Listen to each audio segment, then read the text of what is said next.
I want you to picture a robot taking a clean sidekick, like a real one. And instead of folding like a lawn chair, it plants, leans into the hit, and resets like a trained athlete. That's Unitree's G1 and what they cheekily call anti-gravity mode. It isn't magic, it's control theory meeting grit. A web of depth cameras and 3D LiDAR keeps a live map of the world swirling in its head, and every joint has its own little brain, motors firing like muscle fibers, so when the shove comes, it's already bracing, already stepping, already deciding where its center of mass wants to be next. The demo looks almost comedic at first, engineers kicking their own robot across a bright studio floor. But once you notice how fast it recovers, it becomes something else.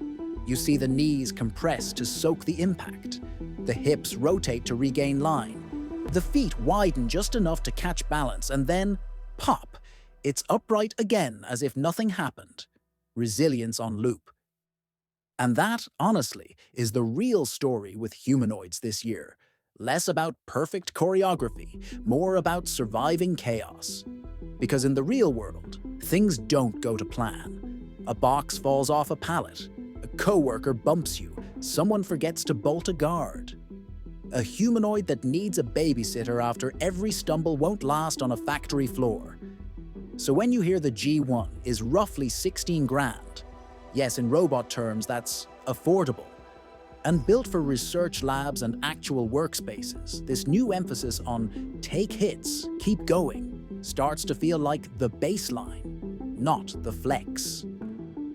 What makes that more interesting is Unitree isn't done. At a major expo in Hangzhou, the CEO teased a taller, full-size humanoid, around 1.8 meters, slated for later this year. And if you've watched their cadence, they've been iterating algorithms at a dizzying pace. Every clip a little smoother, a little more assured, like an athlete in training. That cadence mirrors a broader wave happening in China right now. In the first half of this year, robotics revenues jumped hard. Industrial output and service bots climbed in tandem, and plenty of companies are posting growth numbers you normally see in slides you don't trust. Except here, the hardware keeps showing up on camera. Now, not everyone is chasing toughness. Some people are chasing us. AheadForm company is building faces. Humanoid heads that blink and glance and hold a micro-expression just long enough to trip that little switch in your brain that says, someone's home. They've got this ELF series.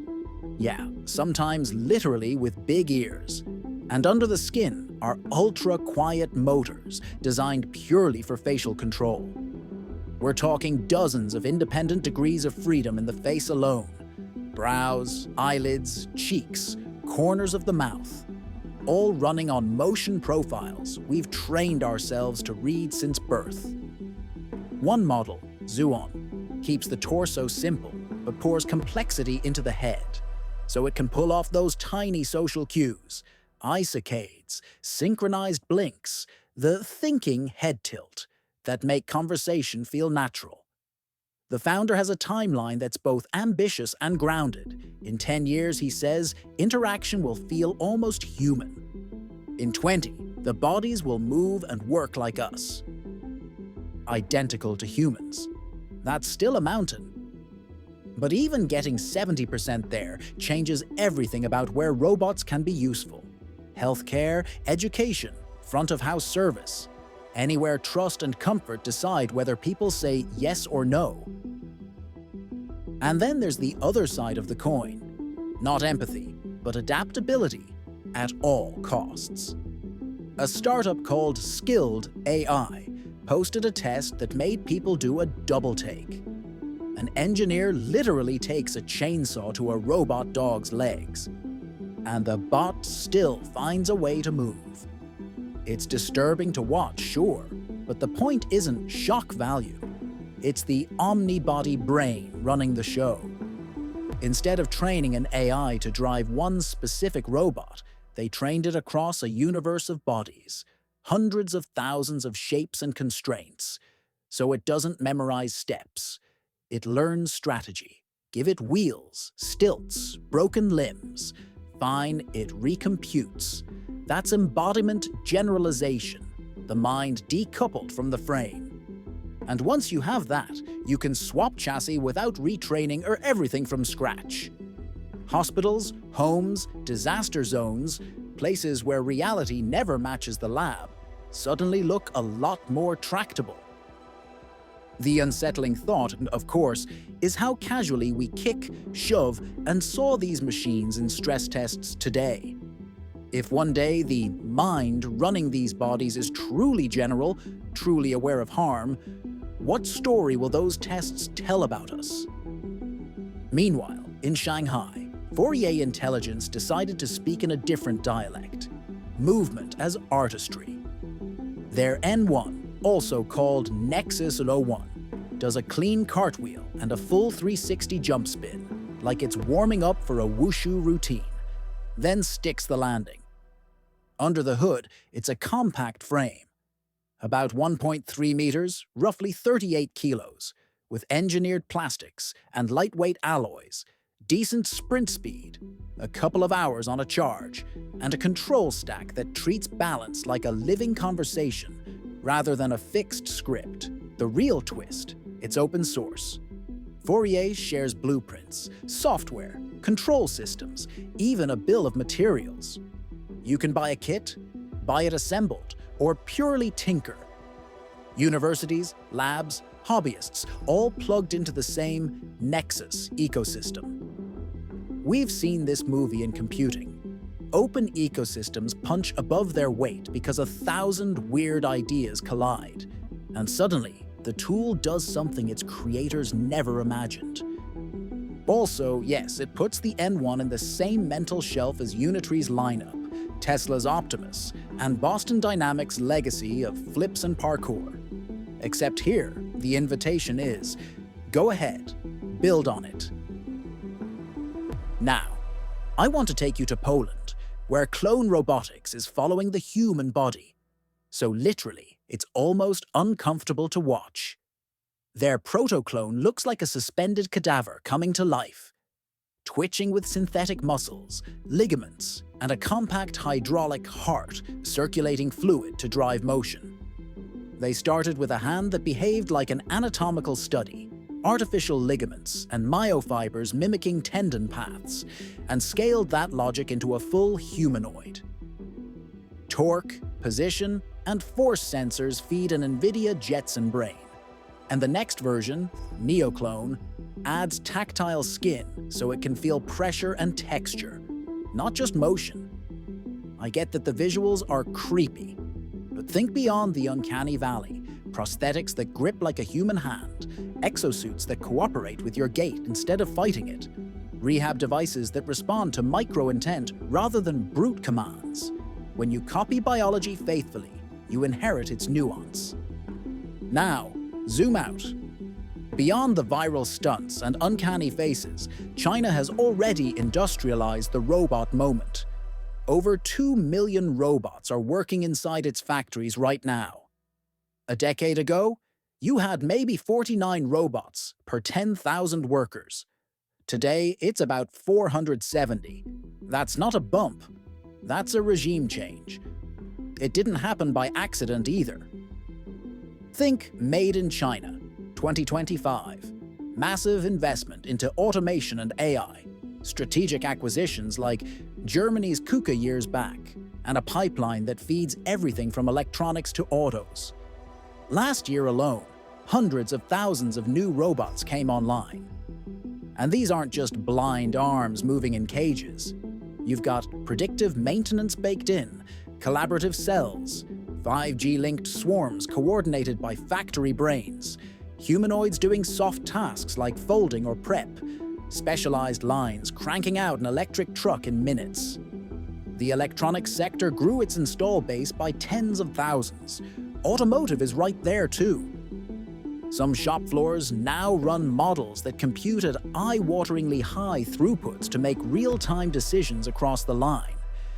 And if you talk to the academics watching this, many will tell you the semi-automated line is on a 5-year glide path to fully intelligent orchestration. Human supervisors, yes, but the system optimizing itself moment to moment. It's easy to jump from that to doom or to hype, but I think the honest place to land is tension. Because the upsides are real. Safer factories, fewer stoppages, more consistent quality, entirely new categories of work around integration, validation, oversight, training, safety. And the downsides are real. Displacement that won't be evenly distributed, a race to the bottom in places that try to compete on labor alone, and a social contract that hasn't caught up to machines that don't call in sick and learn faster every quarter. When you stack Unitree's "hit me again" resilience next to Skilled's body-agnostic brain, add AheadForm's near-human expression, layer in Fourier's open agility, and wire it all into the scale of China's factories, you get a composite picture of where this is going. Robots that don't just move, they endure, communicate, and adapt. And that raises a question we can't dodge. How human do we actually want them to be? Not philosophically, practically. If a robot reads your micro-expressions and modulates its voice to calm you, that might be a perfect bedside nurse or a brilliant tutor. It could also be the ultimate sales rep, or the machine you confide in more readily than a person. If a robot survives a chainsaw test and reroutes its gait without complaint, that's amazing in a mine or a disaster zone. It also tells you something about the asymmetry of expectations. We want machines to be unfailingly resilient in ways we'd never demand of each other. And if a national economy can scale 2 million robots into its bloodstream, we will all feel the gravity of that, whether we build robots or not. Prices, timelines, who leads, who follows. Those curves bend when the assembly line becomes software. So where does that leave us right now in the short term? Honestly, at the most interesting part, the messy middle, where the prototypes are just tough enough to try real jobs. The faces are just expressive enough to be welcome at the front desk. The control stacks are just general enough to hop bodies. And the biggest factories are just automated enough to change global expectations. It's no longer a question of if robots will be among us. It's how we'll set the terms. What rights does a service bot have in a hospital corridor? What liability lives with the integrator when a humanoid improvises a solution that wasn't in the manual? What training do we give a workforce that has to collaborate with machines that learn on the fly? I'll tell you what feels new to me this year. Fragility is no longer the default. For a decade, the meme was, "Look, it fell again." Now the meme is, "Wow, it didn't." G1 absorbs contact and gets smarter as it goes. The N1 lands spins that would have snapped earlier ankles. The protoclone's muscles twitch with messy human-like nuance. AheadForm's head holds your gaze just long enough to make you believe, and Skilled's brain shrugs off catastrophic damage because it doesn't care about any single body. That combination, resilience, agility, nuance, expression, generality, together, it's the cocktail that turns robots from demos into colleagues. So here's my honest ask. Would you trust a humanoid coworker who can take a hit, read your mood, and rebuild its gait after losing a limb in a test? Would you feel safer or more replaceable? If you've got a small business, do you imagine a future where you lease a generalist humanoid the way you lease a copier? If you work on a line, do you imagine running a pod of bots the way a shift lead runs a crew? I don't think there's one right answer here. I think there's a better question. What do you want the rules to be before the rules get written for you? Thanks for watching.